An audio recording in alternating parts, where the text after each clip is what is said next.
Hello আসসালামু আলাইকুম guys, আমি পিয়াস আছি আপনাদের সাথে টেক মগজের পক্ষ থেকে। হাজির হয়ে গেলাম আপনাদের সামনে নতুন একটি ফোনের রিভিউ নিয়ে। সো আজকে আমরা যে ফোনটি রিভিউ করব সেটি হচ্ছে মোটো G60 এবং G40। সো দুইটি ভেরিয়েন্টই আমাদের কাছে আছে, দুইটি নিয়ে আজকে কথা বলবো। সো এই ফোনটি আপনাদেরকে কী কী অফার করছে সেটা নিয়ে আজকে আমরা বিস্তারিত আলোচনা করব। সো চলুন ভিডিওটি শুরু করি।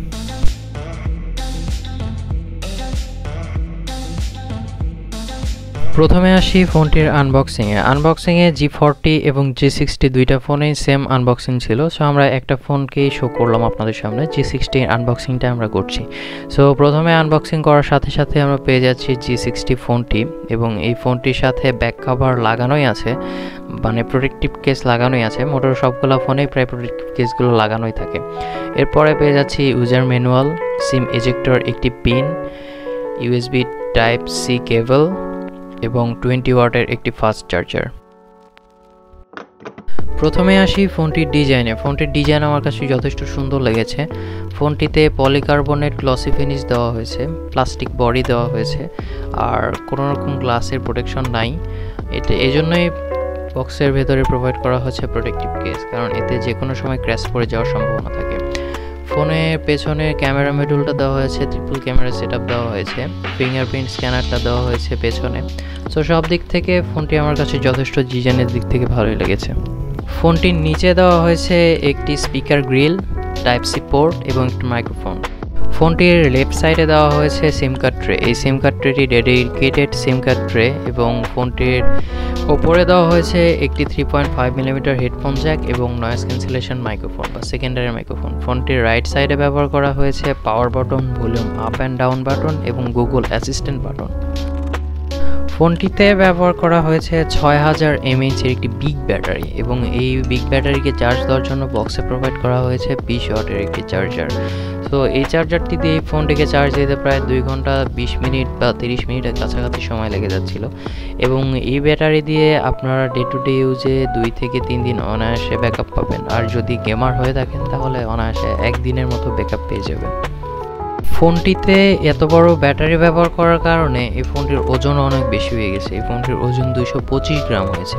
সো এই ফোনটি একটি হেভি ফোন বলা যায়, বড়সড় এবং ভারীও। ফোনটি ওয়াটার রেজিস্টেড, বাট এই ফোনটি IP68 সার্টিফাইড না। সো আপনারা হালকা পাতলা বৃষ্টিতে ভিজলেও এই ফোনটি কোনো রকম সমস্যা হবে না।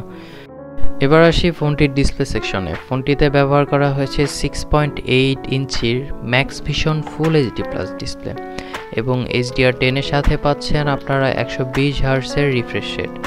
এই ডিসপ্লেটি আমার কাছে যথেষ্ট সুন্দর লেগেছে। মাল্টিমিডিয়া এক্সপিরিয়েন্স ছিল যথেষ্ট সুন্দর। যখন আমরা ভিডিওগুলো দেখছিলাম, সুন্দর সুন্দর ন্যাচারাল কালার প্রডিউস করছিল এই ডিসপ্লেটি।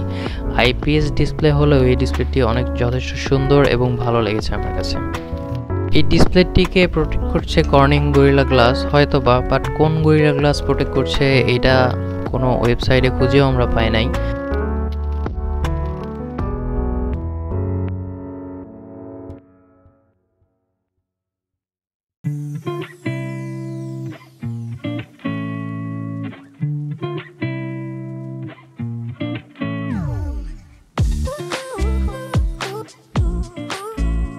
ফোনটিতে ব্যবহার করা হয়েছে পেছনে ফিঙ্গারপ্রিন্ট স্ক্যানার, এবং এই ফিঙ্গারপ্রিন্ট স্ক্যানারটি মোটামুটি ফাস্ট এবং অ্যাকুরেট ছিল, চালিয়ে নেওয়ার মতো স্বাভাবিক বলা যায়।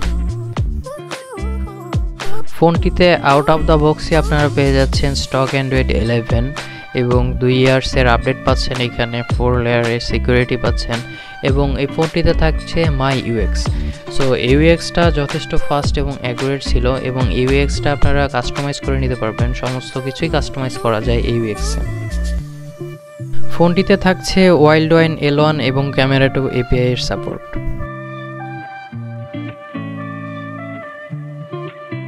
মোটো G60 ফোনটিতে ব্যবহার করা হয়েছে স্ন্যাপড্রাগনের 732G প্রসেসর, এবং এতে র্যাম ব্যবহার করা হয়েছে DDR4X র্যাম, এবং মোটো G40 ফোনটিতে ব্যবহার করা হয়েছে স্ন্যাপড্রাগন 480 প্রসেসর, এবং এটাতেও র্যাম ব্যবহার করা হয়েছে DDR4X। সো ফোনটি দিয়ে আমরা অনেকগুলো গেম ট্রাই করেছি। গেম ট্রাই করে G60 দিয়ে আমরা অনেক ভালো পারফর্ম পেয়েছি, এবং G60 ছিল অনেক বেটার একটি এক্সপিরিয়েন্স। যেটি দিয়ে আমরা হাই গ্রাফিক্সে এবং হাই ফ্রেম রেটে খেলতে পারছিলাম, কিন্তু G40-তে আমরা মিডিয়াম গ্রাফিক্সে খেলতে পারছিলাম, কোনো রকম ফ্রেম ড্রপ দেখতে পাইনি। আর G60-তে আমরা হাই গ্রাফিক্সে খেলেই কোনো রকম ফ্রেম ড্রপ দেখতে পাইনি। ফোনের হিটিং ইস্যু ছিল হালকা, তবে সাধারণ বলা যায়।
G60 ফোনটিতে সেলফি ক্যামেরা হিসেবে ব্যবহার করা হয়েছে 32 মেগাপিক্সেলের একটি ক্যামেরা, এবং ব্যাক ক্যামেরা হিসেবে ব্যবহার করা হয়েছে 108 মেগাপিক্সেলের একটি primary camera. Ultra wide camera হিসেবে ব্যবহার করা হয়েছে 8 মেগাপিক্সেলের একটি ক্যামেরা, এবং 2 মেগাপিক্সেলের একটি ডেপথ সেন্সর ব্যবহার করা হয়েছে।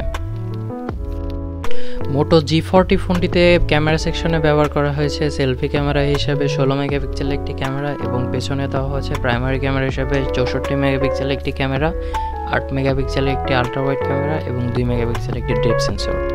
সো এই দুইটা ফোন দিয়ে আমরা ডে টু ডে ইউজে অনেকগুলো ছবি তুলেছি। ক্যামেরা স্যাম্পলগুলো আপনারা দেখিয়ে নিন, ক্যামেরা স্যাম্পলগুলো দেখলেই বুঝতে পারবেন যে ক্যামেরার পারফরমেন্স কেমন।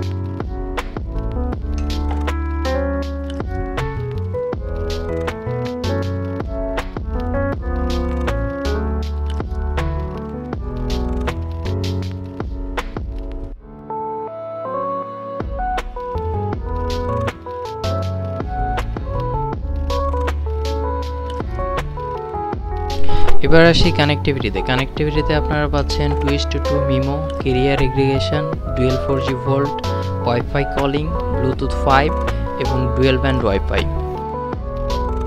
সো এবার আসি ফোনটির প্রাইসিংয়ে। সো ফোনটি ইন্ডিয়াতে লঞ্চ করা হয়েছে G40 ফিউশন ফোনটি 464 ভার্সন আপনারা পেয়ে যাবেন 14,000 টাকায়, এবং 6128 ভার্সনটি পেয়ে যাবেন আপনারা 16,000 টাকায়। এবং মোটো G60 ফোনটি আপনারা একটি ভেরিয়েন্টই পাবেন, সেটি হচ্ছে 6128GB ভেরিয়েন্ট। এটি আপনারা 18,000 টাকায় পেয়ে যাবেন এই ফোনটি। সো প্রাইসিংয়ের দিক থেকে বলতে গেলে খুব কম প্রাইসে এই ফোনগুলো আপনাকে অনেক কিছু সাজেস্ট করছে এবং অনেক কিছু অফার করছে বলাই যায়। ফোনটির সাউন্ড কোয়ালিটি ছিল যথেষ্ট লাউড এবং ক্লিয়ার, অনেক সুন্দর বিট প্রোভাইড করছিল। স্যাম্পলটি আপনারা দেখিয়ে নিন।